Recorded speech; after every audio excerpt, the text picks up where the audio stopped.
سلام بچه ها. سلام بابا جون. چطوری پسرم؟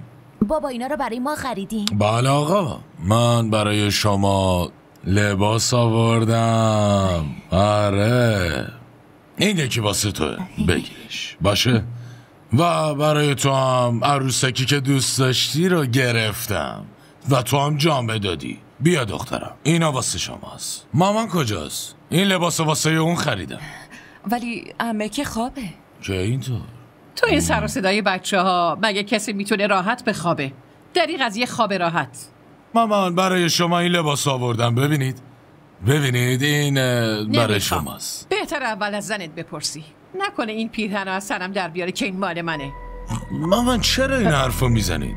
من آوردم، از پول خودم خریدم براتون. نه خیر، نخواستم. مامان یه لحظه وایسا، این برای توه.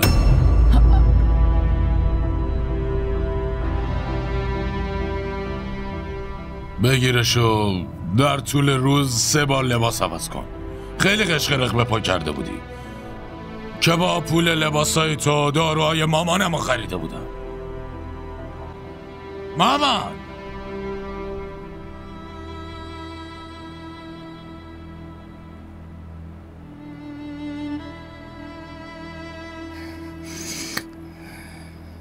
آبجی، از این جنبه فکر کن که به یادت بوده برات لباس هدیه خریده. حالا میمونه حرف عمه. شما که عادتشو میدونی. کسی برای زنش چیزی بیاره اینطوری تو روش میزنه. مردم با سگ دم درش هم اینطوری رفتار نمی‌کنن. خدا، چرا این کلمات زشت استفاده میکنی؟ اینطوری نگو. انگار داره به من خیرات میده. یه جوری لباسو پرت کرد که نفهمیدم چی شد. تو رو خدا رفتارشو دیدی؟ حرفشو شنیدی؟ تو اینجا چی کار میکنی؟ برو پیش مامان بزرگت. من گشنمه، به خوردنی نیاز دارم، منظورم غذاست. بفرما، بشنو. این یکی دردسر جدیدمونه. مثلا مامان بزرگه مراقب نباشه. اون خودش زحمت یه لیوان آبو نمیکشه، از این مراقبت میکنه. آره؟ همه یه کارا رو ما انجام میدیم، فقط میشینه دستور میده چون خدمتکارای مفیرا باشه. من غذاشو میدم. بیا اینجا، زود باش. از وقتی داداش نفیس رفته عمه دیگه زیادی داره قیافه میگیره. مگه چقدر پول بهش داده رفته؟ صندوقو قفل کرده، با کلیدو گردنش انداخته. من اتاقش رفته بودم، منو با دعوا بیرون کرد. نه خیلی تو رو دعوا نمیکنه. همه زورش فقط به من میرسه.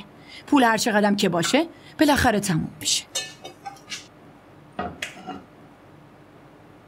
تو چرا اینجا اومدی؟ همه واسه جاسوسی تو رو فرستاده؟ گم شو از اینجا، گم شو، نبینمت.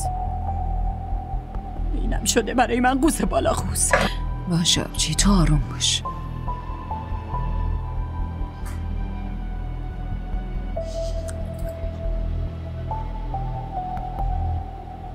چی شد؟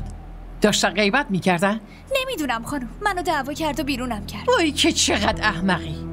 باید یواشکی میشنیدی. اما یه چیزی هست، برادرزادم خیلی زرنگه. نمیدونم به کی رفته.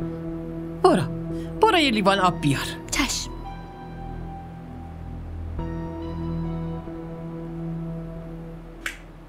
جلیل اینطوری نیست. هرچی در میاره برای تو و سمین خرج میکنه. مثل این رسول نیست که هرچی در میاره اول برای هزینه‌های خودش خرج میکنه، بعدش میخواد پیش دوستاش کم نیاره و جلوی اونا میخواد پوز بده. بعد هرچی میمونه تو روی زن بچهش میاره. غذای تو هنوز تموم نشده؟ وای خدا، تمومش کن دیگه. سیر کردنش، شستنش، تمیز کردن و نگه داشتنش، اینا رو همش ما انجام باید بدیم، نه؟ اما مثلا مامان بزرگ ازش نگهداری داره میکنه.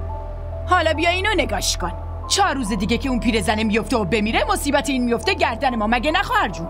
آبجی آرومتر بگو، همه میشه. چرا آرومتر بگم؟ بعد از یه سنی دیگه ضعیف و ناتوان میشه، بعدش هم میمیره. چرا هنوز اینجا وایستادی؟ از اینجا برو. صبحونتو خوردی دیگه، باید نهار درست کنیم. برو.